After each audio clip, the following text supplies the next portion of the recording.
Hello there. Hey, bonjour tout le monde. Bienvenue à cette suite de cours. Nous allons terminer aujourd'hui la fin des exercices PHP, les exercices de base, pour apprendre l'introduction au langage PHP. Puis dans une deuxième partie, on va voir comment utiliser les cookies et les variables sessions en PHP. Donc, on va commencer avec la première partie.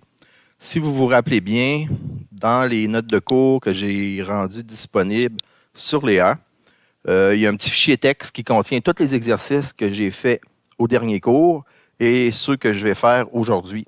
Donc, il y a un fichier texte que vous pouvez ouvrir avec un éditeur de texte dans lequel vous avez tous les fichiers HTML et les fichiers PHP et certains fichiers texte que j'utilise pour les exercices de base en PHP.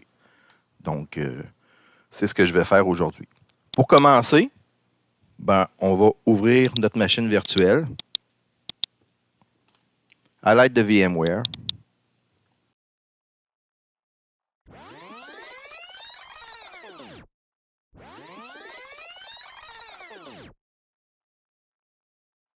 Comme à l'habitude, on va ouvrir un terminal pour se connecter au gestionnaire de fichiers qui est Nautilus en administrateur.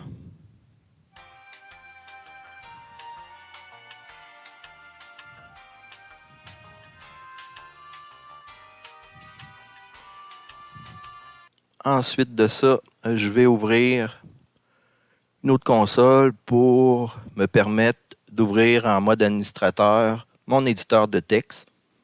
Dans mon cas, c'est Gedit, mais vous pouvez utiliser un autre gestionnaire de fichiers, éditeur de texte.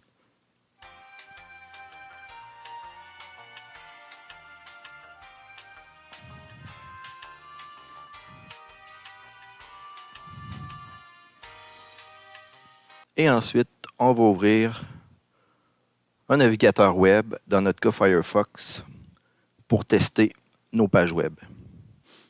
Et c'est parti. On avait terminé les exercices la semaine passée, c'est-à-dire au dernier cours, avec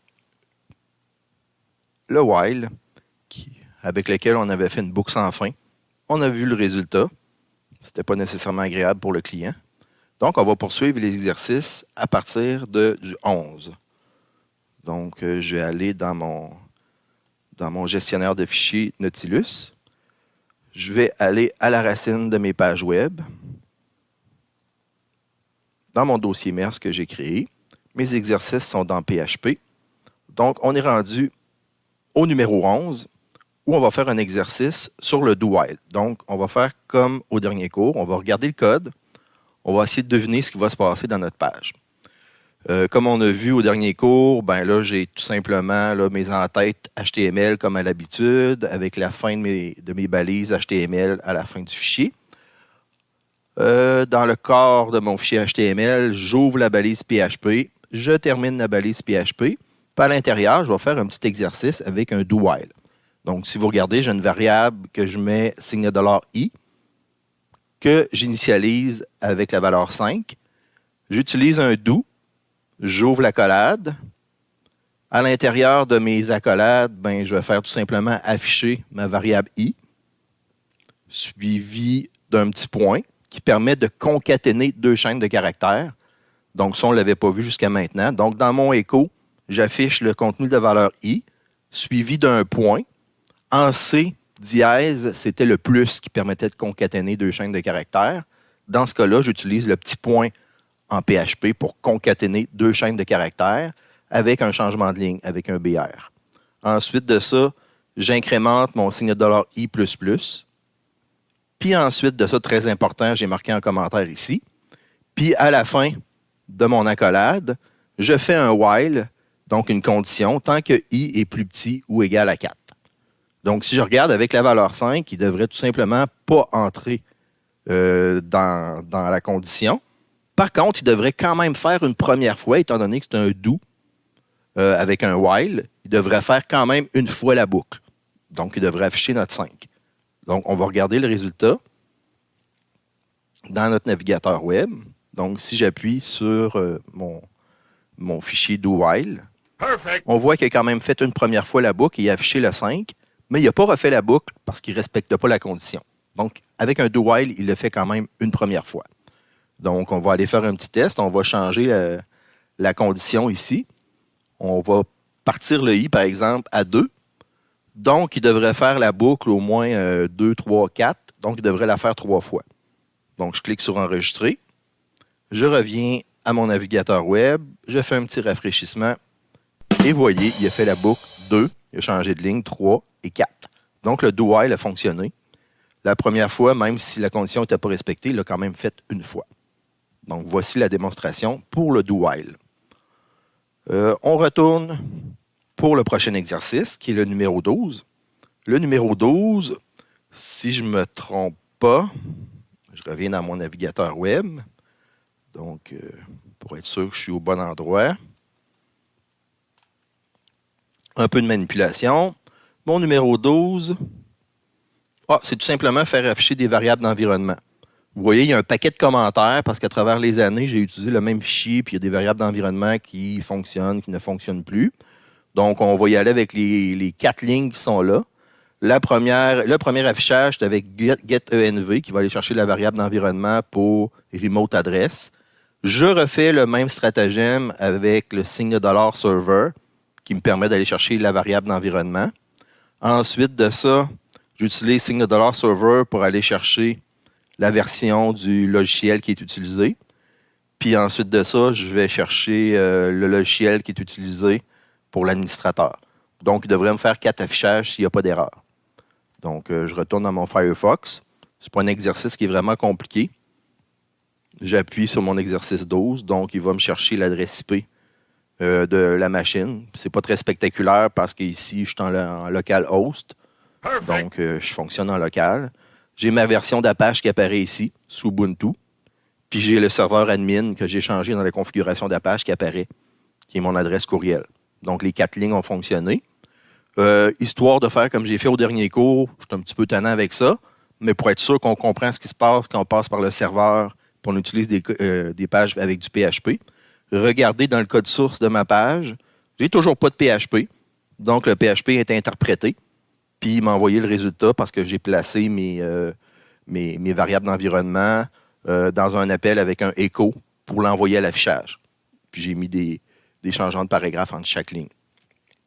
Donc, ça fonctionne bien comme ça. On va passer à l'autre exercice qui consiste à remplir un petit formulaire. Donc, j'ai fait un copier-coller. J'ai réutilisé les mêmes bons vieux formulaires qu'on a fait dans le dernier cours. Donc, il n'y a pas grand-chose là-dessus. C'est forme 3. Je vais quand même l'ouvrir pour justifier le fait que j'utilise le formulaire. Donc, on va aller chercher un autre formulaire qui est forme 3 que j'ouvre ici, qui ne contient pas de PHP. Si vous regardez le code, il y a seulement du HTML.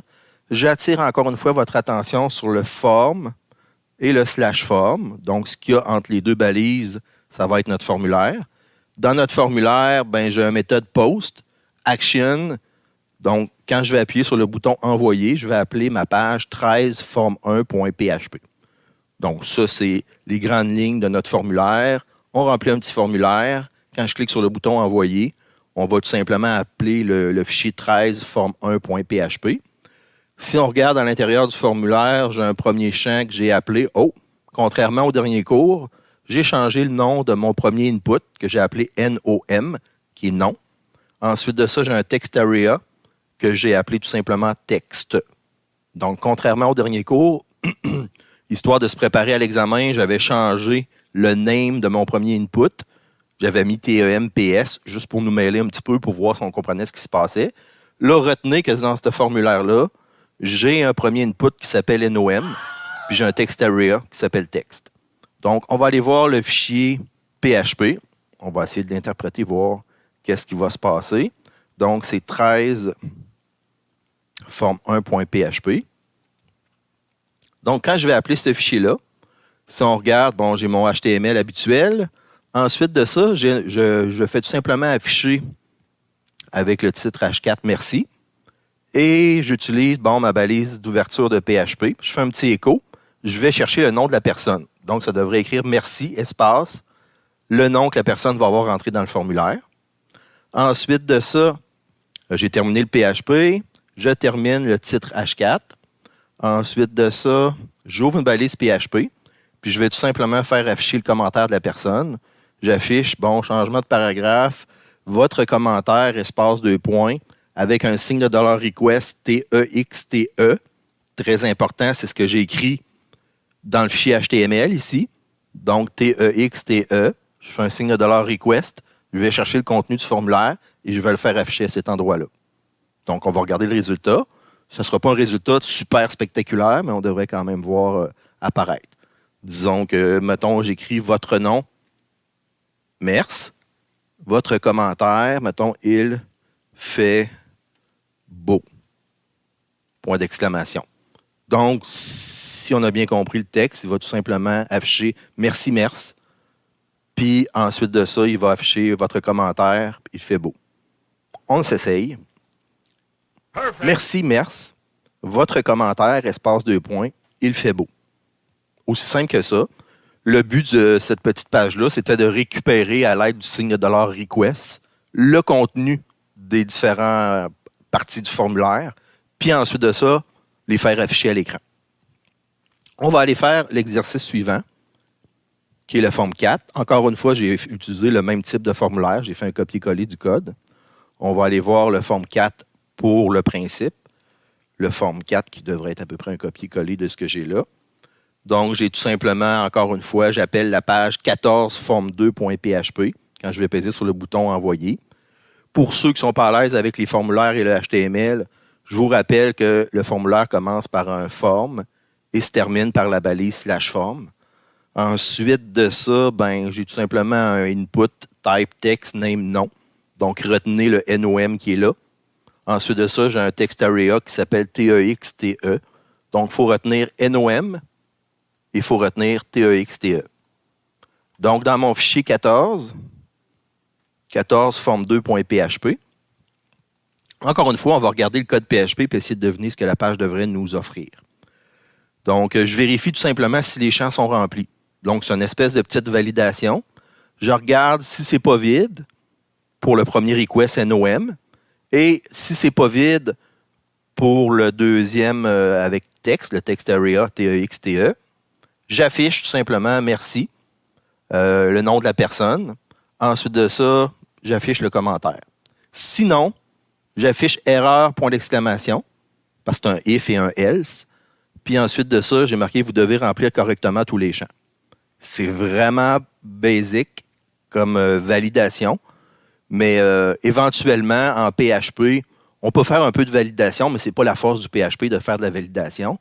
Ceux qui ont déjà appris à faire du jQuery ou un peu de JavaScript dans différents types de JavaScript, le fait de faire de la validation directement chez le client avec du JavaScript ou du jQuery, c'est sûr que c'est plus efficace parce que ça se fait en temps réel. Donc, les formulaires efficaces qui font de la validation vont se faire souvent avec du JavaScript. Étant donné que ce n'est pas le but de notre cours d'apprendre à faire du JavaScript ou du jQuery, ce qu'on va faire, c'est que je vous montre le minimum de validation que vous pouvez faire avec PHP. Il faut penser que PHP, pour la validation, il faut envoyer une requête au serveur. Le serveur vérifie les champs et on peut renvoyer une réponse par la suite. Donc, ça fonctionne, mais ce n'est pas ce qui est le plus efficace en 2020 pour valider les formulaires. Mais c'est quand même possible de le faire. Donc, on va regarder le résultat. On va retourner dans notre navigateur. Ce qu'on va faire, c'est qu'on va remplir aucun des champs. Donc, il devrait aller dans le else. Je clique sur renvoyer. Erreur, vous devez remplir correctement tous les champs. Donc, si je reviens à l'arrière, je vais rafraîchir mon formulaire. Si j'affiche, par exemple, juste mon surnom qui est Mers, mais je ne remplis pas la partie commentaire, il devrait encore aller dans le else et nous dire qu'on devrait remplir correctement tous les champs. Et si je remplis, mettons, le champ commentaire avec le mot « beau », là, les deux champs devraient être complétés, même si ce n'est pas une très grosse validation, mais ils devraient rentrer dans le « if » au lieu de faire le « else ». Merci, Mers, votre commentaire « beau ». Donc, ça a fonctionné. Donc, c'est une petite validation très simple. Comme je vous disais au début, vous avez le code disponible dans le fichier texte, donc vous pouvez toujours aller voir si jamais vous voulez être assuré avec tout ça. Perfect. Le numéro 15, on va aller voir le numéro 15. Exercice numéro 15, sur les tableaux. Donc, c'est un exercice un peu plus complexe où on utilise quand même ici, on va créer plusieurs tableaux. Donc, si vous regardez, il y a toujours le code HTML. On commence ici avec un premier tableau. On se déclare un premier tableau, signe de dollar A1, array.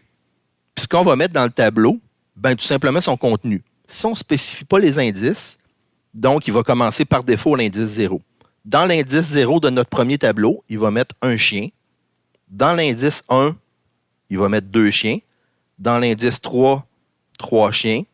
Nous irons au bois chien. Donc, dans l'indice 0, 1, 2, 3. Là, je me suis trompé, je pense, quand j'ai dit 3 chiens. Là. Donc, il va commencer à l'indice 0. Je me crée un deuxième tableau qui s'appelle A2, dans lequel je vais lui indiquer à quel indice je veux commencer mon tableau. Contrairement à l'autre, si j'indique que je veux commencer à l'indice 1, donc il n'y aura comme pas d'indice 0 dans la mémoire. Donc, il va commencer un chat à l'indice 1, 2 chats à l'indice 2, 3 chats à l'indice 3. Nous irons au bois chat à l'indice 4. Donc, on s'est créé 2 tableaux différents. Un dans lequel on ne spécifie pas l'indice de départ, puis dans le deuxième, on va spécifier ici à quel indice on veut commencer. On se crée aussi, j'ai marqué comme commentaire, pour commencer à l'indice 1. On se crée un troisième tableau dans lequel on va commencer à l'indice 1, puis on va mettre 1, 2, on va mettre 2, 3, on va mettre 3, et, comme bizarrement un petit peu, on va passer directement à l'indice 5 pour mettre nous irons au bois.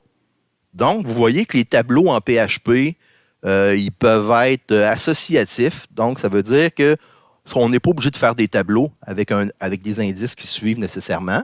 On peut faire des tableaux avec des indices disparates un petit peu.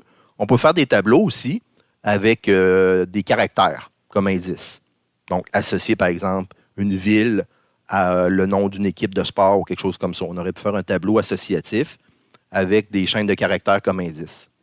Donc, je vous ai montré dans cet exemple-là, je vous rappelle qu'il est disponible dans mon fichier texte, comment faire un petit while pour aller chercher chacun des éléments du tableau. Donc, un petit while ici qui va nous permettre d'aller chercher signe de dollar clé, virgule, signe de dollar val, clé pour l'indice, val pour la valeur du tableau. Puis, on va chercher chacun des éléments du tableau avec le each A1. Remarquez le code de coloration, ben, il va comprendre que le each, c'est une fonction qui est disponible en PHP, il est en noir. Donc, il va aller chercher chacun des éléments du tableau A3.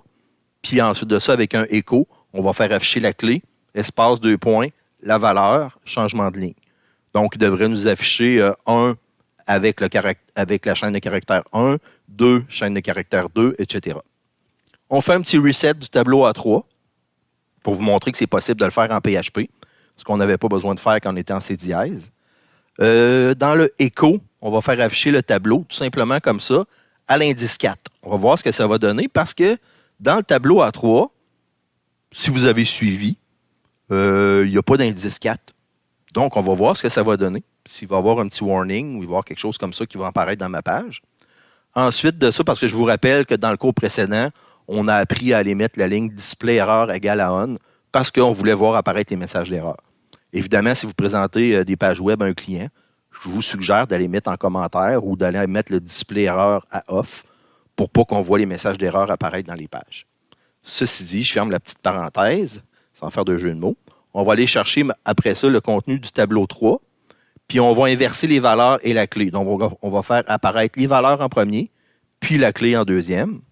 Ensuite de ça, on va utiliser une autre façon de faire afficher notre tableau, c'est avec un for each. Donc, dans le for each, pour chacun des éléments du tableau A2, on va aller chercher la valeur, puis on va faire afficher tout simplement la valeur, suivi d'un changement de ligne. Donc, c'est une autre façon d'aller chercher le contenu du tableau à cet endroit-là. Ensuite de ça, on va faire afficher for each. D'une autre façon, on va aller chercher la valeur, on va faire un écho de la clé suivi de la valeur. Donc, ça, c'est pour le tableau numéro 1. Donc, dans l'affichage, un résumé, parce qu'il y a quand même beaucoup d'affichage puis il y a beaucoup de manipulation, on va commencer par afficher le premier tableau. Ensuite de ça, on va essayer d'afficher l'indice 4 qui ne devrait pas exister dans la mémoire du serveur. On va voir ce que ça va donner. Ensuite de ça, on va aller chercher le tableau 3, mais on va inverser la clé et la valeur. Finalement, il nous reste 2 petits affichages à faire. On va afficher le tableau 2, mais seulement la valeur. Ensuite de ça, on va aller afficher l'indice dans le tableau 1. Donc, on va regarder le résultat. Encore une fois, ce n'est pas très spectaculaire, mais ça nous permet de manipuler un petit peu les tableaux. Puis dans un des exercices que vous allez avoir à faire en laboratoire, à un moment donné, je vais vous demander de créer un tableau puis de manipuler un tableau. Donc, ça va vous permettre de vous exercer un petit peu là, pour travailler avec les tableaux. Donc, si on va avec l'exercice 15, le résultat, on voit le tableau 3 qui apparaît avec les indices et le contenu. Perfect. Ensuite de ça, on a une petite notice. Oh, parce que Undefined Offset 4 à la ligne 17 de mon fichier, étant donné que j'ai mis Display Error à on, on voit apparaître une petite note qui nous dit que l'indice 4 n'existe pas. Donc, il n'est pas défini. Undefined Offset, donc l'indice 4 n'est pas défini. Ensuite de ça, on voit différentes façons. Là. On inverse le contenu et l'indice. Ensuite de ça, on a juste le contenu de notre tableau 2. Puis ensuite de ça, on fait apparaître notre tableau 1. Donc, ça fonctionne généralement, sauf le petit indice 4 qui n'existe pas dans notre tableau 3, mais c'était voulu. Quand on a regardé le code, on s'est dit, on va voir qu'est-ce que ça va donner. Ça va-tu donner une erreur? Bien là, on voit qu'il y a une petite notice qui apparaît à ce moment-là. On va aller voir pour notre exercice numéro 16. Notre exercice numéro 16, c'est encore un exercice sur les tableaux. Tout ce qu'on va faire, c'est faire des tests sur une façon de trier les tableaux. Si vous regardez le code ici, dans notre partie PHP, on se crée un tableau qu'on appelle tout simplement signe $ tableau, dans lequel on met à l'indice 1, 1. Ensuite de ça, à l'indice 2, il va avoir 4. À l'indice 3, il va avoir 2. Oh! Un tableau un peu bizarre, juste pour nous mélanger un petit peu. C'est voulu. Parce qu'après ça, on va mélanger, on va faire un tri du tableau. On va voir, il va le mettre dans quel ordre. Donc, la première façon de faire un tri de tableau, évidemment, c'est avec on va tout simplement appliquer le sort, qui est un tri en français, sur notre tableau. Il y a plusieurs façons de faire des tris. Après ça, avec un while, avec chacun des éléments du tableau ici, on va aller chercher la clé et la valeur, on va les faire afficher. Donc, on va voir ce que ça va donner avec le premier tri. Donc, on a changé l'indice numéro 2 du tableau pour 7. Donc, on devrait avoir 1, 7 et 2. Donc, on va voir ce que ça va donner avec un K-sort. Donc, si on va voir ici le résultat, on a 1, 2, 3, 1, 7, 2. Perfect. Donc, ils sont exactement dans le bon ordre. Il y a eu un tri sur l'indice comme ça. Ça apparaît comme ça. Si on retourne à notre code ici, on va faire un petit changement. J'ai mis en commentaire différentes sortes de tri qu'on peut faire. Si on ajoute un R en avant du tri, ça va tout simplement faire un reverse. R pour reverse. Donc, ça va faire un tri inversé. Donc, on va essayer de faire ici, on va utiliser le R sort, juste pour voir si ça va faire un reverse, ça va inverser le tri.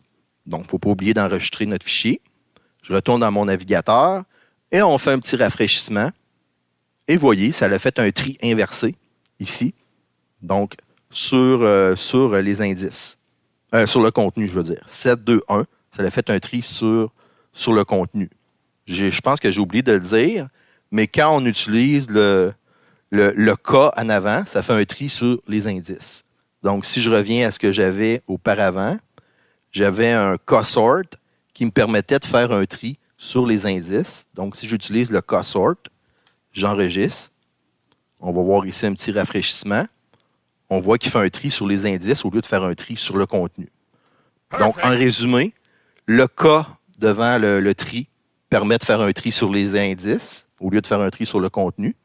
Si on ajoute un R, ça fait un tri sur inverse, d'ordre inverse, c'est-à-dire reverse sur le tri. Puis, il y en a un paquet d'autres fonctions qui permettent de faire des tris. Donc, je ne les ferai pas tous avec vous autres. Si vous voulez les tester, vous allez voir dans la documentation de PHP, vous allez avoir toutes les explications sur toutes les sortes de tris que vous pouvez faire sur un tableau. Donc, ça termine pour la petite partie sur les tableaux. On va aller voir le 17 fichier 1.php, notre prochain exercice, qui est un exercice sur les fichiers. Donc, ce qu'on va faire ici, c'est qu'on va tout simplement se déclarer une variable page qu'on va initialiser à vide. J'ai mis un petit commentaire. Ça, c'est pour les gens qui vont travailler sous Windows. Je ne sais pas pour quelle raison, mais sous Windows, il y avait des problèmes en ouvrant un fichier texte. Je ne sais pas dans les dernières versions de PHP si ça a été réparé, mais il fallait, je ne sais pas pour quelle raison, initialiser une variable avant d'aller envoyer le contenu d'une page dedans. Bref, je l'ai mis en petit commentaire ici. Signe de $FP, c'est une variable que je me crée qui va contenir les paramètres d'ouverture du fichier texte. Donc, je vais ouvrir mon formulaire 4.html en lecture. R, ça veut dire read. Donc, en mode lecture, je vais ouvrir ce fichier-là. Ensuite de ça, tant que ce n'est pas la fin du fichier, not file ends of file, tant que ce n'est pas la fin du fichier qu'on vient d'ouvrir en mode lecture, dans une boucle, je vais aller chercher les 4096 premiers caractères et je vais les envoyer ici, dans mon echo, tout simplement pour les afficher dans ma page web. Donc, je vais faire ça comme ça. Ça va me permettre d'aller chercher toutes les lignes de mon fichier form4.html et de les afficher.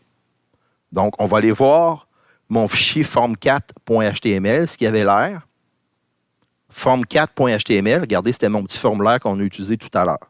Donc, normalement, il devrait aller lire, si je vais voir le code source de mon fichier, il va aller lire chacune des lignes. En allant lire 4096, il devrait aller lire chacune des lignes de mon fichier, puis de faire un écho. Autrement dit, de réafficher ce fichier-là. Donc, si on va voir, je vais fermer le code source. Si on va voir l'utilité d'aller lire le fichier et de le faire afficher, donc, je clique sur mon 17 fichier.php. C'est vraiment, regardez dans la barre d'adresse, c'est 17 fichier 1.php. Il est allé lire chacune des lignes de mon formulaire puis il les a affichées. Donc, vous voyez que le fopen, en mode lecture, avec un fget, nous permet d'aller chercher le contenu d'un fichier. Donc, c'est un exemple un peu bizarre parce qu'il va réafficher le même contenu. Mais ce qu'il faut apprendre, c'est comment faire pour ouvrir un fichier. Le type d'ouverture, ici, je l'ouvre en mode lecture, puis je vais aller tout simplement l'afficher. Bon, c'est un exemple un peu bizarre qui n'est pas super cool, mais ce qu'on va faire par la suite, c'est qu'on va ouvrir un fichier en mode happen, puis on va être capable d'aller écrire dans ce fichier-là. Donc, ça, c'est beaucoup plus intéressant. Donc, si on retourne voir dans nos exercices, on est rendu au formulaire 5.html. On a un petit formulaire. Il est un petit peu différent des autres. On va tout simplement insérer notre nom. Ensuite de ça, on va insérer notre courriel. Puis, on va cliquer sur « Envoyer ». Donc, on va aller voir notre formulaire 5. Formulaire 5 qui est ici. C'est tout simplement un fichier HTML dans lequel il n'y a pas de PHP. Vous avez, je me répète, c'est comme un petit cours de maternelle. Vous avez un formulaire qui s'ouvre ici. Fermeture des balises /form. Donc, entre les deux, c'est le formulaire. On va appeler le fichier 18 fichier2.php quand on va appuyer sur le bouton « Envoyer ». Le premier text area, c'est un name est égal à nom. On va rentrer notre nom. Le deuxième input, ce n'est pas un text area, je me suis trompé, là, c'est un input, qui s'appelle email. Donc, retenez ça. Le premier input s'appelle nom. Le deuxième input s'appelle email. Donc, on va récupérer le nom et le email, puis on va aller écrire dans un fichier texte. Donc, si on regarde ce qui se passe quand on va appuyer sur le bouton « Envoyer », on va aller voir ce que notre fichier PHP va faire. Donc, le 18 fichier2.php. Le 18 fichier2.php qui est ici. Ce qu'on va faire dans ce fichier-là, si on regarde, on va aller récupérer, bon, on regarde le code PHP qui est là, avec une variable locale qu'on s'est déclaré signe de $ non, égale request, entre crochets, nom. C'est ce qui était dans mon formulaire HTML. Même chose, je me suis déclaré une variable locale signe de $ email que je mets égal à request email. Donc, ce que j'avais dans le fichier HTML, c'était nom, c'était email. Je fais des requests sur nom et email et je les envoie dans une variable locale qui s'appelle signe de $ non, signe de $ email. Je vous rappelle que les signes de $ en PHP permettent de se créer des variables. Soit des variables d'environnement qui existent déjà comme request, ou se créer des variables locales qu'on va utiliser nous autres mêmes. Ensuite de ça, je fais dans un if pour voir si ça fonctionne l'ouverture du fichier. Si signe de $ FP, ça va être un pointeur qui va pointer vers l'ouverture du fichier. Fopen, j'ouvre en mode A pour happen. Donc, on va aller ajouter quelque chose au fichier. Mon fichier PHP8, fichier.txt. Je vais faire un fput d'un changement de ligne. On va faire un changement de ligne, on va à la ligne. Ensuite, un fput du nom et une barre droite pour être capable de différencier les deux. Et signe de dollar email qui devrait contenir, si ça a bien fonctionné, mon email. Ensuite de ça, je fais très important de faire un fclose de la connexion avec mon fichier pour libérer l'espace. Ensuite de ça, je vais faire afficher le nom. Ensuite de ça, le email, un changement de ligne, puis je vais compter avec strlen, c'est string length, pour trouver la longueur de la chaîne de caractères. Puis je vais compter le nombre de lettres qu'il y a dans mon nom. Puis je vais marquer enregistrement réussi. Si le if n'a pas fonctionné, je me suis placé un petit else à la fin. Ça veut dire que l'ouverture n'a pas fonctionné. Donc, je marque ouverture du fichier impossible. Et je me permets de faire quelque chose qui n'est pas permis dans tous les langages. Je me fais un petit exit pour pas qu'il aille faire le reste du code. Donc, en résumé, il va ouvrir le fichier en mode happen, c'est-à-dire ajout. Il va aller faire un changement de ligne. Il va insérer le nom et le email séparés par une barre droite. Ensuite de ça, on va afficher tout simplement ce qu'on vient d'entrer dans le fichier texte. On va compter le nombre de lettres dans mon nom. Puis ensuite de ça, on va marquer enregistrement réussi. Si l'ouverture du fichier n'a pas réussi, on a un petit else qui nous indique ici que l'ouverture du fichier est impossible. Donc, je clique sur enregistrer. Je vais aller voir le résultat de ça, mais avant, on va aller voir ce qu'il y a dans mon fichier texte, juste pour avoir un aperçu de ce que ça devrait donner. Donc, PHP8, mon petit fichier PHP8 ici. Regardez ce qu'il y a dedans. Il y a déjà un paquet de tests que j'ai fait. Donc, le dernier qui est en bas, c'est Jean Sérien, avec son adresse de courriel jeansérien.com. Donc, on va aller voir, on va aller le faire fonctionner. On va ajouter un nom. On va dire, par exemple, que j'ajoute, je ne sais pas, si, mettons, son nom, ce serait G. G Boucher. Son email, ça pourrait être G A commercial boucher.ca. Donc, normalement, il devrait l'ajouter à mon fichier texte G Boucher, G A commercial boucher.ca, puis il devrait me l'afficher avant de l'envoyer. On va le tester. L'important pour que ça fonctionne, très important, je reviens ici, dans mon navigateur, c'est que le fichier dans lequel on veut écrire, il faut lui donner les permissions en écriture. Donc, dans un change mode, ou si vous le faites de façon graphique à l'écran, il faudra aller donner les permissions au fichier PHP8, fichier.txt, les permissions en écriture. Parce que s'il n'y a pas les permissions en écriture, le serveur web ne pourra pas aller écrire dans le fichier texte. Donc, il faut vraiment aller donner les permissions en écriture du côté administrateur. Donc, si vous avez les permissions en écriture, souvent c'est l'erreur qu'on fait au début, on a oublié de donner les permissions en écriture. Je clique sur envoyer. On me dit le nom, G Boucher, email g@commercialboucher.ca, 11 lettres dans le nom.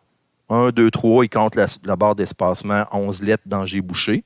Enregistrement réussi. Donc, si on va voir dans notre fichier texte, on nous dit que le fichier a été modifié. Je clique sur recharger. Regardez en bas, il y a eu un changement de ligne, puis c'est écrit G Boucher avec l'adresse de courriel. Donc, il a été écrit dans le fichier texte. Vous allez avoir à faire ça dans un laboratoire, dans les prochains laboratoires. Vous allez devoir ouvrir un fichier texte en écriture, puis être capable d'aller écrire dedans. Pour ce qui est de la suite des choses, attendez un petit peu, je reviens à mon navigateur ici. Dans le fichier 19, ce qu'on va faire, c'est qu'on va aller lire le fichier texte, si je ne me trompe pas. Donc, si je vais voir mon exercice 19, il nous reste 2 petits exercices à faire. L'exercice 19, on va essayer de deviner. On fait quelques petits tests. On va vérifier avec un file exist si le fichier existe. OK? Ensuite de ça, on va faire un fopen du fichier texte. On l'ouvre en mode lecture avec un R. Ensuite de ça, dans le L, si ça ne fonctionne pas, on marque fichier introuvable. Importation stoppée. Avec un petit exit ici. Sinon, quand ça, le if et le else est terminé, J'imagine qu'on n'a pas passé par le exit. Ça veut dire que ça a fonctionné. On va faire un tant que ce n'est pas la fin du fichier. On va aller lire une ligne. Donc, on va aller chercher 4096 caractères dans mon fichier texte. On va l'envoyer dans signe de $ligne, une variable que je viens de me créer. Donc, on te place une première ligne dans ligne. Ensuite de ça, on va utiliser la fonction PHP explode.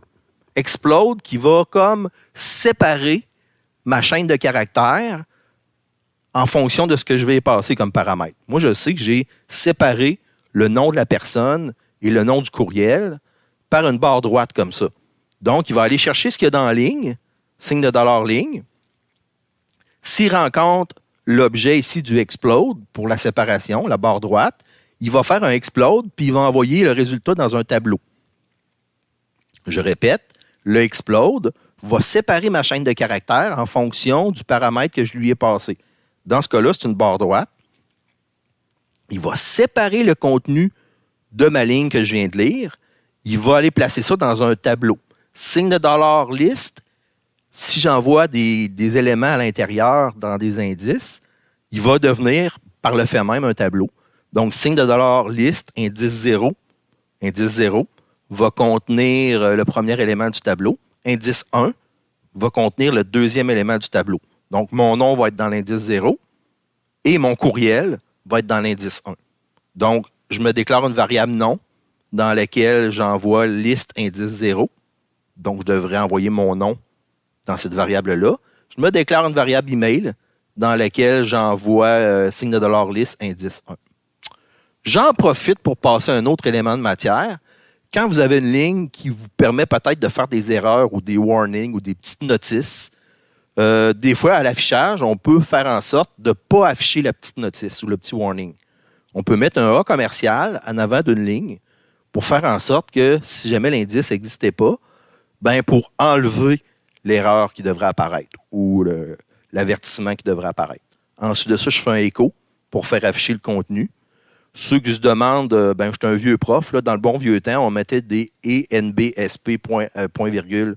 On en mettait 3 comme ça pour faire un espace blanc. Donc, au lieu d'utiliser les CSS pour l'affichage, là, je voulais juste séparer avec un espace blanc. On va faire afficher le nom et le email de chacun des éléments du fichier texte. Donc, on fait ça dans une boucle. La boucle se termine ici. Donc, on va aller chercher chacun des éléments du fichier texte. On va les faire apparaître. Très important, vous ne voulez pas de perdre de points à l'examen, faire un petit F-close ici de ma connexion. Donc, j'ai une connexion signe de $FP.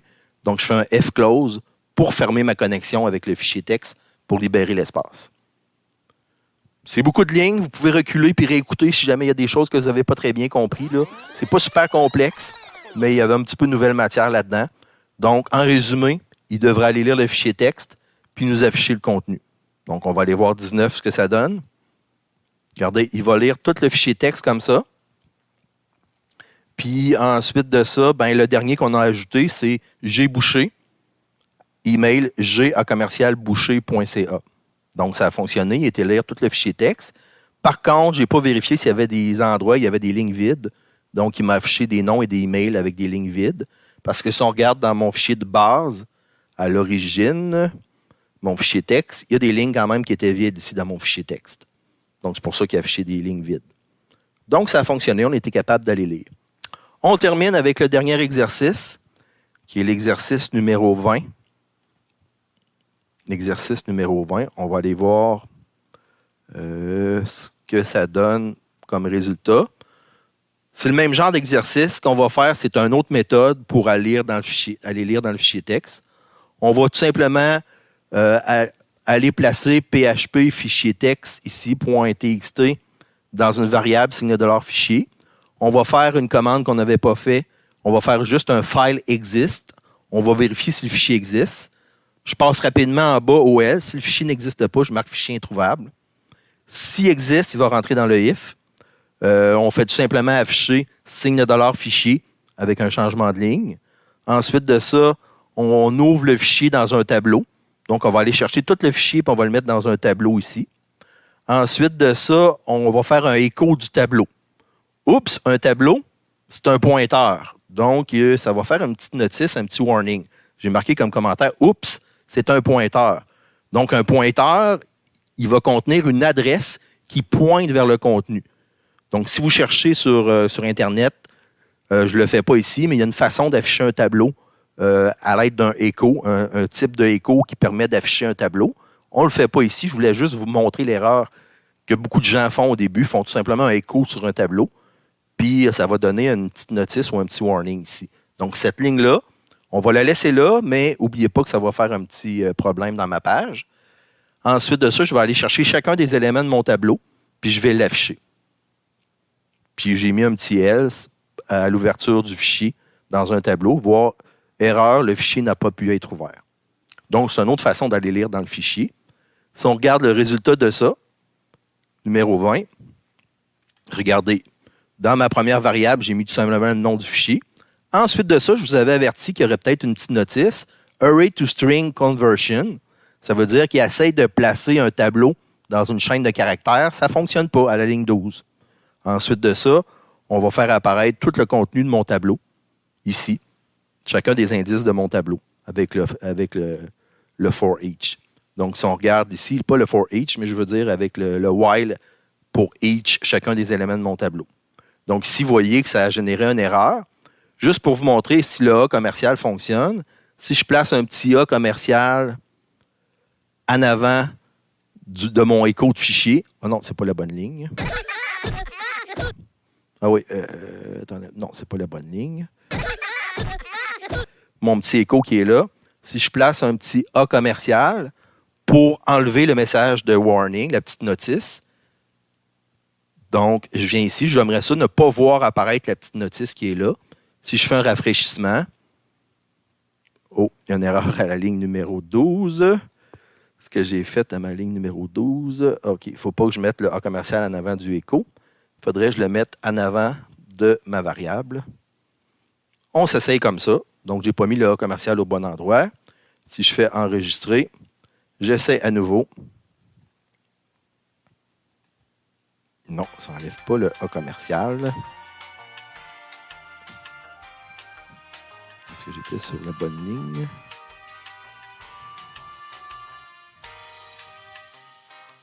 OK.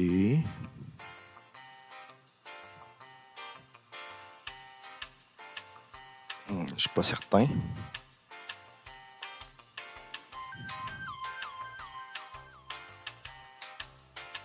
OK, là, ça a enlevé le message d'erreur. Ça l'a tout simplement fait afficher array ici. Donc, au moins, je n'ai pas la petite notice qui apparaît à cause du A commercial. Donc, ça termine les exercices jusqu'à 20. Je vous rappelle que les exercices sont dans un fichier texte. Vous pouvez aller chercher tous les exercices qu'on a fait ensemble depuis le dernier cours. Vous pouvez faire des copier-coller. Le code est à vous, je vous le donne. Vous allez avoir des exercices dans les laboratoires à faire qui vont être des fois un petit peu plus complexes où vous allez mélanger un ou deux exercices là-dedans. Ça, c'était la première partie, terminer les exercices jusqu'à 20. On va poursuivre avec une deuxième partie. On va faire des cookies en PHP et on va utiliser aussi les variables session. Pour cette deuxième partie, nous allons parler des cookies et des variables session. On va commencer par faire un petit peu la théorie sur ces deux matières-là. Ensuite de ça, on va regarder le code. Puis, on va faire des exemples concrets pour voir comment ça fonctionne dans une page web, comment on peut récupérer ces cookies-là. Normalement, quand je fais le cours en présence, l'avantage, c'est que j'amène souvent une boîte de biscuits comme ça, que je peux partager avec les étudiants. Malheureusement, dans un cours à distance comme ça, je ne pourrais pas partager ma boîte de biscuits avec vous autres. Donc, je sympathise ceux qui peuvent utiliser les cookies comme ça. Dans ce cours-là, j'aimerais vraiment ça les partager avec vous autres, mais ce qu'on va faire, c'est qu'on va partager un petit peu plus la matière que les biscuits en tant que tels. Donc, dans les notes de cours, vous avez la partie théorique là, que je vous ai mis sur Léa. Donc, vous pouvez aller chercher les notes de cours. Et je vais essayer de suivre le plus possible là, les notes de cours sur les cookies et les variables session. Donc, on se lance. Les cookies en informatique, c'est quelque chose qu'on entend souvent parler. Donc, les cookies, c'est tout simplement un petit fichier texte de taille limitée qu'on va disposer dans le disque d'un ordinateur. Donc, si quelqu'un va sur un site web, puis ce site web-là désire vous envoyer un cookie, à ce moment-là, le cookie, ça va être un fichier texte qui va contenir quelques petites informations. Donc, on a souvent les gens ont peur des cookies, se demandent s'ils doivent accepter les cookies ou ne pas accepter les cookies. Les cookies, dans le fond, c'est juste un fichier texte. Le fichier texte en tant que tel, qui est enregistré sur votre ordinateur, n'est pas très dangereux pour l'intégrité de votre machine, de votre ordinateur ou même de votre téléphone cellulaire. Sauf que si jamais quelqu'un pouvait réussir à trafiquer votre ordinateur, votre téléphone cellulaire ou votre tablette avec un exécutable, il pourrait, à la limite, aller chercher les informations qu'il y a dans le cookie par la suite. Donc, le cookie en tant que tel, il n'est pas dangereux. Vous pouvez l'accepter, sauf que c'est des informations que contiennent le cookie qui pourraient causer un problème si jamais il y avait un problème d'intégrité, quelqu'un qui aurait arnaqué votre machine. Donc, le cookie en tant que tel est géré par le navigateur. Puis ce petit fichier texte-là, chacun des navigateurs, que ce soit Firefox, Safari, Google Chrome, va gérer eux-mêmes les cookies, va les enregistrer à un certain endroit sur l'ordinateur. Souvent, il va même, selon la version du navigateur que vous utilisez, va peut-être enregistrer plusieurs cookies dans un même fichier. À l'époque, c'est plus facile. On pouvait tout simplement aller à un endroit dans le bon vieux Internet Explorer. On savait exactement à quel endroit étaient emmagasinés les cookies. On pouvait aller ouvrir ce petit fichier texte-là puis voir le contenu. Donc, souvent, ce qu'on va mettre dans un cookie, ça va être, par exemple, le nom d'une personne ou son prénom ou son surnom, comme c'est écrit dans les notes de cours, là, un nickname ou des choses comme ça. Donc, souvent, la couleur préférée de votre site web. Si c'est une équipe de sport, ça pourrait être votre équipe préférée. On peut réutiliser ces informations-là par la suite. Quand on retourne sur le site, sans vraiment le savoir, quand on demande une page web à un serveur web, on va y envoyer le cookie correspondant si on a déjà un cookie sur la machine. Si on n'a pas de cookie, on n'enverra pas le contenu. Par contre, si vous êtes déjà allé sur un site web et qui enregistre un cookie sur votre machine, la prochaine fois que vous allez demander cette page web-là, vous allez envoyer le cookie, c'est-à-dire le contenu du cookie, donc les informations qui sont contenues dans le cookie. Donc, où sont stockés les cookies? Ça dépend du navigateur, comme je l'ai dit tout à l'heure.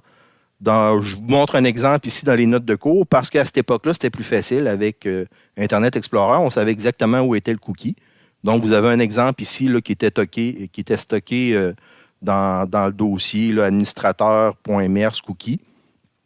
On avait un petit fichier texte, on pouvait l'ouvrir, c'était vraiment un .txt, puis on pouvait voir le contenu du cookie. Donc, le contenu du cookie, c'est encore la même chose en 2020, c'est à peu près la même chose. La première valeur qu'on voit dans le cookie, souvent, ça va être le nom du cookie. Donc, il faut donner un nom à notre cookie pour être capable de le récupérer, son contenu, par la suite. Donc, quand nous autres, comme programmeurs, on va créer un cookie, on va donner un nom à notre cookie pour être capable de le récupérer si quelqu'un retourne chercher cette page web-là et nous envoie en même temps le fait qu'il y a un cookie sur son ordinateur. Donc, on va être capable de récupérer avec le nom du cookie puis avec l'adresse IP correspondante ou le DNS correspondant à notre site web. La deuxième valeur, ça va être la valeur assignée du cookie, c'est-à-dire son contenu. Donc, selon les besoins que vous avez sur votre site web, on pourra envoyer, par exemple, dans le cas où vous avez dans les notes de cours, c'est une couleur. Vous avez gray, ça c'est le contenu du cookie. Officiellement, on peut mettre seulement un contenu par cookie.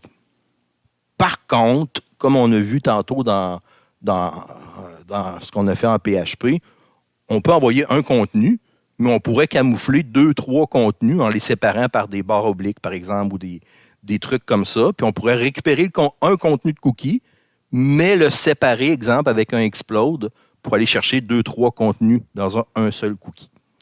La troisième valeur, c'est l'endroit d'où provient le cookie, où il est situé.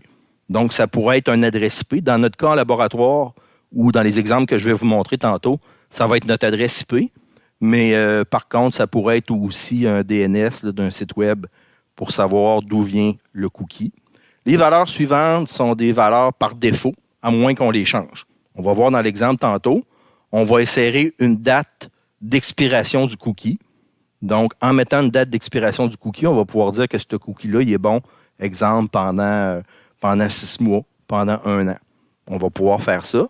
Puis, en mettant une valeur nulle, on pourra aussi détruire un cookie. Donc, si on regarde comment ça fonctionne, c'est assez simple en PHP. Vous, comme programmeur, quand quelqu'un vous demande une page web, vous pouvez décider d'envoyer un cookie en même temps que la page web. Habituellement, il faut définir dans le haut de notre page web, en haut complètement, avant même d'avoir fait du PHP, c'est préférable de définir si on envoie un cookie à la personne qui nous demande une page web. Donc, la façon d'envoyer un cookie, c'est tout simplement la commande set cookie. Entre parenthèses, on va passer les paramètres qu'on a besoin pour notre cookie. Donc, dans l'exemple que vous avez dans les notes de cours, on se déclare une variable expire pour définir à quel moment notre cookie va être détruit. Ce qu'on va passer comme paramètre, c'est la durée en secondes du cookie. Donc, si, par exemple, on passait comme paramètre 1, ça veut dire que le cookie expirerait dans 1 seconde. Donc, c'est pour ça que souvent, on va utiliser les chiffres qui sont là. Donc, dans une année, vous avez 365 jours. Dans une journée, vous avez 24 heures. Puis, dans une heure, vous avez 3600 secondes. Donc, exemple, dans cet exemple-là, on multiplie 365 par 24 par 3600 secondes, ce qui va donner un cookie qui expire dans 1 an. Donc, important de retenir, c'est que ce qu'on va passer comme paramètre, c'est la durée du cookie en secondes. Par contre, la durée du cookie va dépendre d'une date qui a été déterminée. Nous, on travaille sous Linux. Donc, la date d'origine de Linux, c'est en 1969. Donc, si on envoie un cookie qui dure 1 an, puis la date d'origine du système est 1969, ça veut dire que le cookie va être expiré en 1970. Étant donné qu'on est en 2020, ben, le cookie va déjà être expiré quand on va le créer. Perfect. Donc, c'est pour ça que dans nos paramètres, première des choses, dans set cookie, on va y passer le nom de notre cookie. Dans cet exemple-là, le nom du cookie, c'est nickname. Le contenu du cookie, c'est Xeros. Ça, c'est le contenu du cookie qu'on va aller chercher, ben, qu'on va aller porter chez le client. Puis le troisième élément, c'est la date d'expiration. Donc, il faut toujours absolument ajouter la fonction time, parenthèse, parenthèse, qui est l'heure et la date présente, plus le temps de durée du cookie. Donc, dans ce cas-là, c'est time, parenthèse, parenthèse, plus signe de dollar expire, qui est la variable qui contient le nombre de secondes pour 1 an. Donc, dans la ligne qu'on voit ici dans les notes de cours, le cookie va durer 1 an. Perfect. Par contre, la personne qui demande une page web peut toujours refuser les cookies. Puis la personne qui demande une page web peut aussi aller faire du ménage dans son ordinateur puis supprimer les cookies. Donc, on n'est jamais garanti, si on envoie un cookie à quelqu'un qui nous demande une page web, si le cookie va toujours être présent quand la personne va redemander la page web. On ne peut pas se fier là-dessus. On peut envoyer un cookie, c'est un utilitaire, mais ce n'est pas quelque chose qui est certain. Donc, quand on envoie un cookie, ça ne sera pas des données importantes, ça va être des données, par exemple, pour améliorer l'apparence de la page web, dire à quel endroit la personne habite, envoyer le prénom de la personne ou la couleur préférée de la personne ou des données comme ça. Dans la plupart des sites web maintenant, en 2020, si on regarde un site comme Google, à chaque fois qu'on se connecte sur Google, il envoie toujours un paquet d'informations avec des cookies. Donc, c'est rare que si vous acceptez les cookies dans votre navigateur, c'est rare que votre section cookies va être vide. La plupart des sites web essayent toujours de vous envoyer un cookie. Dans certains pays, maintenant, on oblige les sites web à vous demander si vous acceptez les cookies. Donc, de plus en plus, on voit sur des sites web apparaître une petite fenêtre qui nous demande si on accepte les cookies. Donc, c'est à cause de certaines lois qui ont été passées dans certains pays qui obligent maintenant les pages web à demander à l'utilisateur s'il accepte les cookies. Donc, c'est pour ça qu'on voit ça de plus en plus dans les derniers mois, les dernières années, on voit souvent ça. Une fois qu'on a envoyé un cookie chez le client qui a demandé une page web, ben, éventuellement, quand la personne va revenir sur notre site web, elle va nous envoyer le cookie, s'il est encore présent, avec son contenu. Donc, on va pouvoir, à l'aide d'une variable d'environnement, aller chercher le contenu du cookie pour éventuellement le réutiliser. Donc, exemple, dans cet exemple-là, quand la personne revient sur le site web, on peut aller vérifier si le cookie est là et aller chercher son contenu. Dans ce cas-là, on fait tout simplement afficher « Bonjour » avec la variable d'environnement signe de dollar cookie en majuscule. Entre crochets ici, on va insérer le nom du cookie. Je répète, ce n'est pas le contenu, c'est le nom qu'on a donné à notre cookie. On va aller chercher, dans le fond, signe de dollar cookie, variable d'environnement, qui devient comme un tableau généraliste. variable d'environnement, on va aller chercher le contenu de nickname si le cookie nous a été envoyé quand il nous a demandé une page web. S'il est là, ben, on va afficher le contenu. Donc, ça afficherait tout simplement « Bonjour, Xeros », par Xeros, c'était le contenu du cookie. Donc, il afficherait tout simplement « Bonjour, espace, Xeros », le contenu du cookie. Donc, c'est assez facile à utiliser. Envoyer un cookie, c'est la fonction « setCookie », on lui passe les paramètres. Puis, pour aller chercher le cookie, on fait tout simplement utiliser la variable d'environnement, signe de dollar majuscule cookie. Ça nous permet de faire ça. La plupart du temps, on va mettre ça dans un isSet ou dans un if pour vérifier si le cookie est présent. Si le cookie est présent, on va l'utiliser. Sinon, on ne l'utilisera pas. Normalement, si le cookie n'est pas présent, on va quand même faire afficher la page web parce que les gens ne sont pas obligés d'accepter les cookies. Donc, on n'a pas avantage à refuser l'affichage d'une page web si la personne n'a pas de cookie. Si c'est un site commercial, puis exemple, on veut vendre des choses en ligne, ben même si la personne n'a pas de cookie, on va quand même y présenter la page web. Fait que souvent, on va mettre ça dans le haut de la page, puis on va mettre ça dans un if. Puis si la personne n'a pas de cookie, on continue quand même d'afficher la page. Si la personne a un cookie, ben là, on va afficher quelque chose, on va utiliser le contenu du cookie pour afficher une page de façon différente. Exemple, la couleur de fond. Souvent, moi, j'allais sur un site web, puis selon ton équipe préférée, ben, tu peux faire afficher, par exemple, les couleurs de ton équipe préférée dans le fond de la page. Autre chose qu'on peut faire, bon, vous avez un autre exemple avec la lecture du cookie. Je passe rapidement là-dessus parce que c'est assez simple. Une chose qu'on peut faire de temps en temps, c'est vouloir supprimer le cookie. Soit que notre cookie n'est plus à jour, ou soit qu'on veut modifier le contenu d'un cookie. Donc, tout ce qu'on a à faire, c'est envoyer tout simplement le nom du cookie. Ça va supprimer le cookie. Ou renvoyer une autre fois le même nom de cookie, mais avec une durée de vie qui est à 0. Donc, si le cookie a une date d'expiration dépassée, ben, ça va supprimer le cookie parce qu'il n'existera plus. Donc, c'est assez simple. Vous envoyez un cookie avec le même nom de cookie, soit en envoyant juste le nom de cookie, ou soit en envoyant une durée d'expiration, une date d'expiration dépassée. Mettons 0. Donc, 0 plus 0, ça fait que le cookie va déjà être expiré. Donc, ça, c'est la façon de supprimer les cookies. On va faire des exemples pour les cookies dans notre VM. Donc, petits exemples pour vous montrer comment ça fonctionne en réalité, les cookies. Run.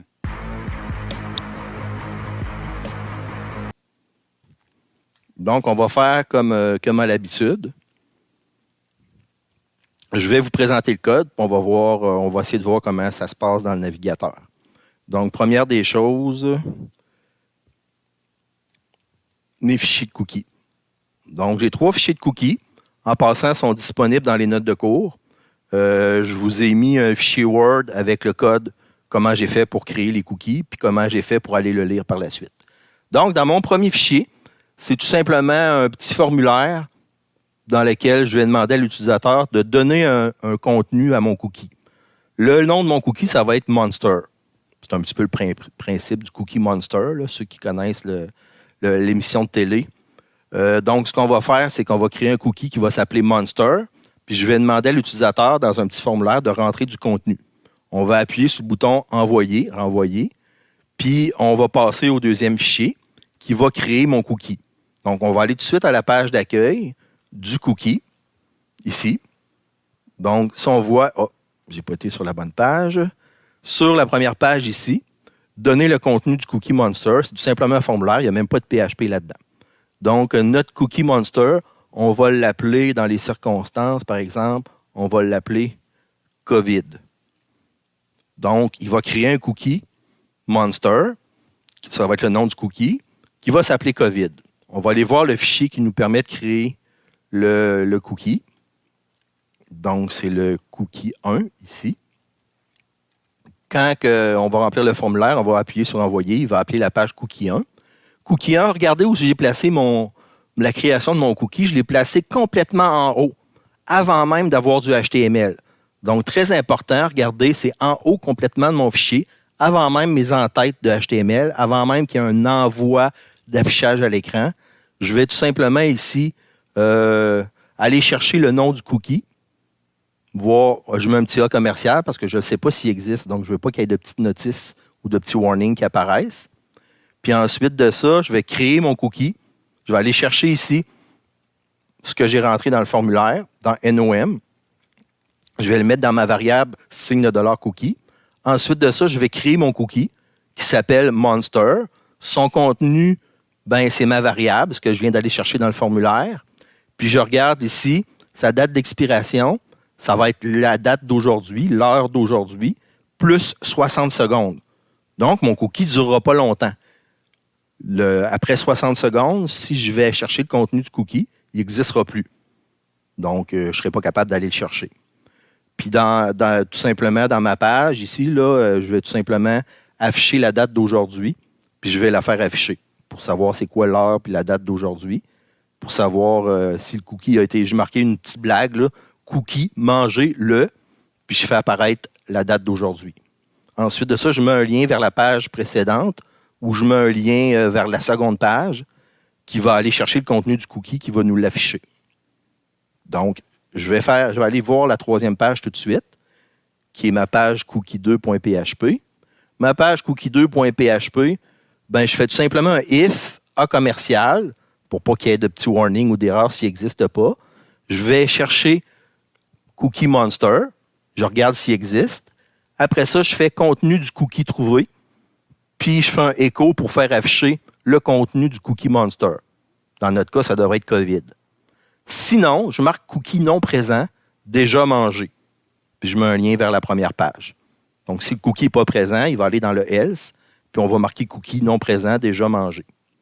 Donc, le petit exercice qu'on va faire, on va cliquer sur envoyer. Pendant 60 secondes, le cookie va exister, donc je vais pouvoir aller voir son contenu. Puis on va attendre le petit 60 secondes. Après ça, on va retourner pour voir le contenu du cookie, puis on va voir qu'il ne sera pas là. Entre-temps, vous pouvez, avec votre navigateur, dans le cas où c'est Firefox, souvent aller dans les paramètres, puis aller voir le contenu des cookies. Il y a un raccourci clavier qui nous permet d'aller voir le contenu des cookies, on va le faire. Donc, si je clique sur « Renvoyer », dans Firefox, on nous dit que c'est majuscule F9. Ça nous permet d'aller voir les cookies. Donc, on va voir ici en bas, j'ai un cookie qui s'appelle Monster, qui s'appelle COVID, avec sa date d'expiration. Ici, je vais agrandir ma taille, la taille de l'élément. Je ne suis pas capable d'agrandir la taille. OK, ici. On dit que sa durée, ça va être jusqu'à 15h25-34. Donc, dans quelques secondes, il n'existera plus. On va aller voir s'il existe encore. Contenu du cookie trouvé. Il s'appelle COVID. J'ai mis un lien vers la page numéro 1. Là, on va attendre quelques secondes. Normalement, après 60 secondes, le cookie devrait être expiré. Donc, je vais rafraîchir cette page-là et il ne devrait plus trouver le cookie. On va essayer. On va se croiser les doigts. On va essayer que ça fonctionne bien. Donc, après 60 secondes, je vais cliquer sur rafraîchissement. Je ne sais pas si ça fait déjà 60 secondes. Je n'ai pas compté les secondes dans ma tête. Donc, si je clique sur rafraîchissement, ça écrit « Cookie non présent, déjà mangé ».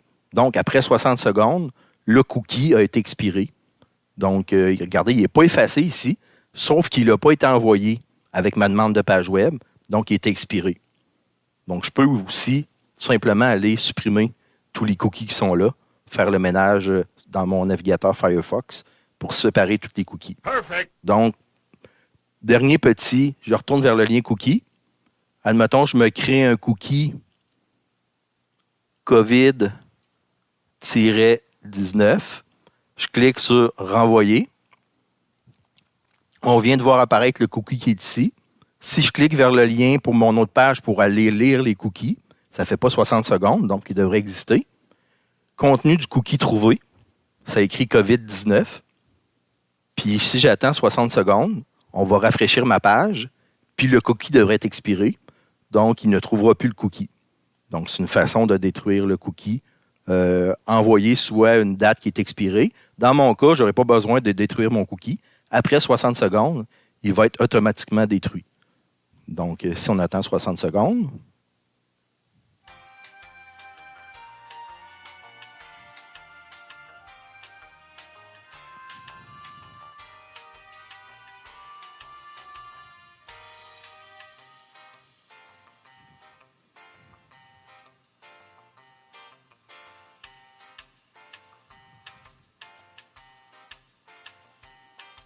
OK. Ça fait 60 secondes. Donc, le cookie n'est plus présent. Il est déjà mangé. Perfect. La plupart du temps, les sites web vont vous envoyer un cookie qui dure 6 mois ou qui dure 1 an. La plupart du temps. Ça complète la partie sur les cookies. On va passer à la partie sur les variables sessions. Comme vous avez vu, les cookies, il ne faut pas mettre des données importantes là-dedans. Il ne faut pas mettre des mots de passe parce que c'est visible par tout le monde. Il ne faut pas mettre des données importantes. Souvent, c'est un petit utilitaire qui nous permet de, par exemple, garder en mémoire le surnom de la personne, le nom d'usager de la personne qui n'est pas secret habituellement. Des fois, ça peut être les couleurs préférées d'une personne pour afficher dans un site web. J'ai déjà une équipe qui faisait un site sur les bandes dessinées. Eux autres, ils demandaient dans une question, c'est quoi votre bande dessinée préférée? Selon la réponse que la personne donnait, ben, quand la personne revenait sur le site web, ben, elle affichait un fond d'écran, par exemple, des Simpsons. Si les Simpsons, c'était votre émission de bande dessinée préférée, ben, il y avait un fond d'écran sur les Simpsons selon ce qu'il y avait dans le cookie. Si, mettons, c'était, je ne sais pas, un autre dessin animé que vous préfériez, ben, c'était un autre fond d'écran qui apparaissait selon ce que vous aviez écrit dans le formulaire. On avait rempli un petit cookie pour ça. Par contre, quand on a besoin de faire quelque chose de sécurisé, donc là, vous n'avez pas le choix d'utiliser une autre chose que les cookies parce que les cookies, c'est vraiment pas sécurisé. C'est un petit utilitaire pour le fun. OK? Donc, on a besoin à ce moment-là des variables sessions. Les variables sessions, eux autres, au lieu d'être emmagasinées chez le client, les variables sessions vont être emmagasinées sur le serveur. Donc, notre serveur web a un endroit sur le serveur. Il y a un endroit où il va garder le contenu de certaines variables qui vont pouvoir être utilisées dans d'autres pages web. Donc, une variable session, dans le fond, c'est un fichier qui est conservé sur le serveur qu'on va utiliser dans notre code pour créer des variables sessions. On va tout simplement insérer du contenu dans nos variables sessions. L'utilisateur ne pourra pas avoir accès au contenu de nos variables sessions. Ça veut dire que d'une page à l'autre, on va pouvoir transférer ce contenu-là. On va pouvoir l'utiliser d'une page à l'autre. Puis à ce moment-là, on va pouvoir sécuriser des sessions avec ça. Exemple, quand vous allez sur le site de votre banque ou de votre caisse populaire préférée pour faire des transactions en ligne, on n'a pas le choix d'avoir des sessions sécurisées. Donc, en plus d'avoir une connexion sécurisée, on va utiliser des variables sessions, par exemple, pour emmagasiner que vous êtes connecté avec votre mot de passe et votre nom d'usager. Votre mot de passe et votre nom d'usager, vous allez vérifier dans la base de données si la personne est vraiment correcte pour voir ces pages web-là. Si oui, vous allez créer des variables sessions. Donc, après avoir créé ces variables sessions-là, vous allez pouvoir les réutiliser pour sécuriser chacune des pages qui vont être présentées. Première des choses, il faut absolument, dans le haut de notre code, créer une session start. Donc, le session start va dire au serveur web qu'on veut démarrer une variable session. Donc, il va y avoir une session qui est partie. La plupart du temps, dans le fichier de configuration php.ini, il y a une durée de vie pour une variable session. Si quelqu'un, par exemple, se connecte à son site bancaire préféré, souvent, après 20 minutes, si la personne prend une pause, elle s'en va, puis elle ne touche pas à son ordinateur pendant une vingtaine de minutes, la session va être détruite, va être finie. Donc, la personne va être obligée de se reconnecter si elle veut faire des transactions bancaires à nouveau. C'est une question de sécurité pour pas que si vous en allez, quelqu'un d'autre puisse prendre votre place, mettons, après 20 minutes, s'il n'y a pas d'activité sur les demandes de page web. On peut aussi envoyer un signal dans notre page web pour détruire la session. Quand vous allez sur un site web sécurisé, souvent, vous allez avoir un bouton pour vous connecter. Vous allez avoir un bouton aussi de déconnexion pour faire en sorte d'obliger la session à être détruite. À ce moment-là, plus personne peut, même en rafraîchissant votre page, aller dans les pages web qui sont sécurisées. Donc, comment on utilise la variable session, même si c'est quelque chose de sécurisé, qui est quand même importante, c'est quand même assez simple. Donc, dans chacune de vos pages, vous allez écrire session start, parenthèse, qui va dire au serveur web que vous avez besoin d'utiliser des variables sessions existantes ou démarrer une nouvelle session. Pour détruire une variable session, c'est simple. Vous envoyez la fonction session destroy, parenthèse, puis ça va détruire tout simplement la variable session. Comment utiliser ensuite de ça les variables sessions qui existent? On peut tout simplement déclarer une variable session en utilisant le nom de la variable session, signe de $, souligné session. Entre crochets, vous allez indiquer le nom de la variable session que vous voulez créer ou que vous avez déjà créé et que vous voulez utiliser. Ensuite de ça, vous pouvez envoyer du contenu dans une variable session comme ça. On pourrait à la limite même envoyer des tableaux complets dans une variable session. La variable session qui est elle-même un tableau général. On pourrait aussi envoyer des tableaux dans un tableau. Ça commence à être un peu plus complexe, mais ça pourrait être utile dans certaines circonstances. Idéalement, ne pas envoyer, exemple, les mots de passe directement dans une variable session. Ce que vous allez faire, c'est que vous allez vérifier si le mot de passe existe. Si oui, vous allez envoyer quelque chose dans la variable session que vous allez vérifier de page en page si, par exemple, la variable session est égale à true ou est égale à bonjour. Vous allez permettre d'afficher certaines choses. Sinon, vous allez refuser, puis vous allez ramener une page d'accueil ou quelque chose dans ce style-là. Donc, la variable session, pour l'utiliser d'une page à l'autre, ça prend absolument au début du code un session start. Pendant la page, peu importe où, vous pouvez utiliser signe de dollar session, puis soit envoyer du contenu ou soit aller chercher le contenu, comme on le fait ici avec signe de dollar session.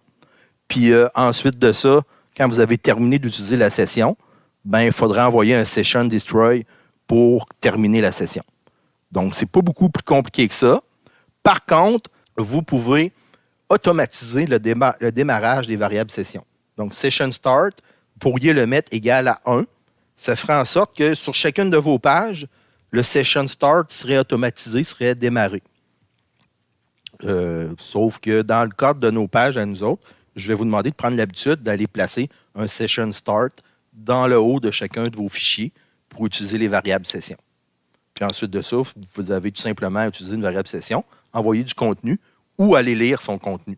Donc, c'est assez simple à utiliser. On va aller vous montrer quelques exemples. Dans ma machine virtuelle,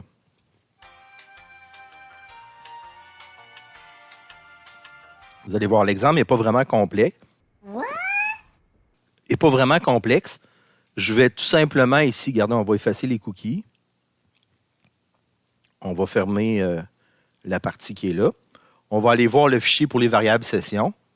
C'est quand même assez simple, mais c'est quand même efficace pour la sécurité des pages web. Quand vous allez avoir une partie administrateur sur votre site web, je vais vous demander de sécuriser la partie administrateur de votre site web. Donc, on va aller dans les S, session. Je vais commencer avec la page 1. La première page, tout ce qu'elle va faire, si vous regardez en haut, j'ai un session start dans mon code qui va démarrer la session. J'ai une variable signe de dollar souligné session qui s'appelle équipe. Ce que je vais mettre dans ma variable session équipe, je vais écrire ici une chaîne de caractères. Vive les Steelers. OK? Ensuite de ça, je vais mettre un lien vers ma deuxième page.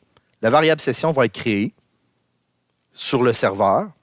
Ma deuxième page, je vais aller lire la variable session. Je regarde si ma variable session existe. Je vais afficher la variable session. Puis, je vais mettre un lien vers la troisième page. Sinon, je marque variable session inexistante. Ensuite de ça, dans ma troisième page, tout simplement, ce que je vais faire, c'est que je vais détruire ma session. Donc, si on regarde le code ici, tout simplement, je fais un session destroy, puis je marque tout simplement session détruite, merci. Je fais des liens vers mes autres pages. On va regarder le résultat de ma variable session. Donc, si je vais sur ma première page, variable session équipe créée. Perfect. Donc, ma variable session équipe devrait être créée. Si je clique sur page suivante, je vois tout simplement que bon, ma variable session Vive les Steelers existe. Perfect. OK? Si je clique sur la page suivante, qui va fermer ma session, devrait détruire ma session. Session détruite, merci. Si je retourne à ma page cookie 2,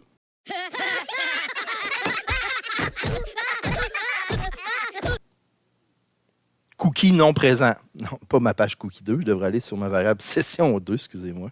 Session 2, variable session inexistante. Donc, elle n'existe plus, je l'ai vraiment détruite. Une autre façon de détruire une variable session, vous allez voir, c'est en fermant le navigateur. Donc, je vais retourner à ma page 1. On va créer la variable équipe créée. OK? Ce que je vais faire, c'est que je vais fermer mon navigateur. Assurez-vous qu'il n'y a pas un navigateur qui roule en arrière-plan. Ce que je vais faire, c'est que je vais réouvrir mon navigateur. Ça, c'est un exercice que je fais des fois pour vérifier vos variables session. Je vais réouvrir le navigateur. et je vais aller directement à la page 2 de mes variables session. Donc, en fermant le navigateur, ça devrait avoir détruit ma session. Donc, on va aller voir si la variable session est toujours existante. Session 2. Variable session inexistante. Donc, en fermant le navigateur, ça automatiquement détruit ma session. Donc, deux façons de détruire notre session. C'est tout simplement en utilisant Session Destroy. Aussi, ça peut être en utilisant, en fermant le navigateur ou en attendant un certain nombre de temps. Dans le fichier php.ini, il y a la configuration pour être capable, par exemple, de détruire la variable session. Vous pouvez aussi utiliser les cookies. Les cookies dans une variable session, ça va tout simplement donner un numéro de session. Puis ça va envoyer ça sur le navigateur. Donc, si je vais à ma page numéro 1, on va aller voir. Session 1, variable session équipe créée. Si je vais voir avec majuscule F9, si j'ai un cookie qui est apparu, qui me vient de 127, regardez, j'ai un cookie qui est apparu, qui s'appelle PHP Session ID MERS, parce que j'ai changé dans mon fichier de configuration. Regardez la valeur de mon cookie. C'est un numéro de session qui ne veut pas dire grand-chose pour nous autres. Regardez la longueur du numéro de session, puis avec une date d'expiration selon la durée de la session. Donc, ce n'est pas obligatoire. Dans la configuration du php.ini.config, on peut décider de ne pas mettre les cookies. Mais le cookie ne contient pas d'informations importantes sur la session. C'est juste un numéro de session qui est envoyé chez le client. Puis si le client n'accepte pas les cookies, la variable session va quand même pouvoir fonctionner. Donc, je termine là-dessus. Je vais aller vous montrer le fichier de configuration de PHP dans lequel on va aller changer quelques petites informations concernant les variables session et les cookies. Donc, si je vais... Non, je me suis trompé. Si je vais à la racine de ETC, dans ETC, je vais aller dans PHP pour aller chercher le fichier de configuration de PHP. A few moments later. PHP ici. Je vais dans mon fichier de configuration php.ini. Non, php.ini, je me suis trompé. Je vais l'ouvrir dans mon éditeur de texte. Là, vous avez le fichier php.ini. On va chercher un cookie.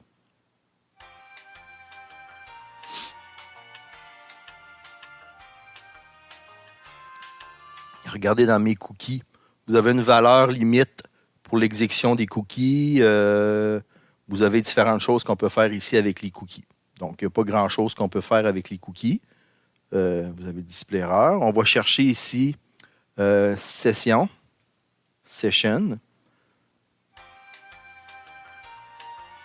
OK. Vous avez une session, vous avez une section dans le fichier de configuration qui s'appelle Session.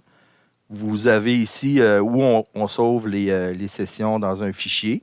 Si on descend un petit peu, tout ce qui est en point-virgule, c'est des commentaires. Donc, on peut descendre ici. Vous avez Session Use Cookie qui est à True, qui est à 1. Si vous ne voulez pas que vos sessions créent un cookie avec un numéro de session, vous pouvez le mettre ici à False, le mettre à 0. Vous avez aussi ici le nom de la session, Session Name. Dans mon cas, j'ai rajouté un petit MERS pour voir si ça fonctionnait, si c'était capable de créer des variables session avec MERS. Session Auto Start, il est à 0. Mettons que vous avez un site web sur un serveur, puis vous voulez que chacune des pages, il y ait un Session Start qui se fasse automatiquement.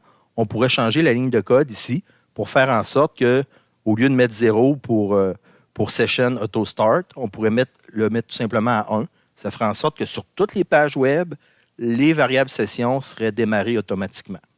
Vous avez la durée de vie de la session aussi, qui peut varier là, selon la configuration de votre navigateur.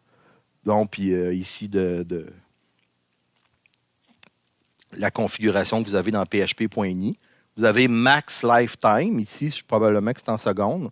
Donc, c'est 1440 secondes. Il faudrait compter combien que ça donne en minutes. Je pense que ça donne à peu près une vingtaine de minutes pour que la durée de vie maximum de notre session. Si jamais il n'y a pas d'interaction, entre le navigateur du client puis le serveur web, dont la session va se terminer comme ça. Donc, il y a quelques petites lignes comme ça que vous pouvez utiliser pour aller changer la configuration des variables sessions sur votre serveur web dans le fichier php.ini. Donc, ça met fin au cours de cette semaine. Donc, j'espère que vous avez bien compris. S'il y a des choses que vous n'avez pas compris, vous viendrez sur les heures de laboratoire, vous me poserez des questions.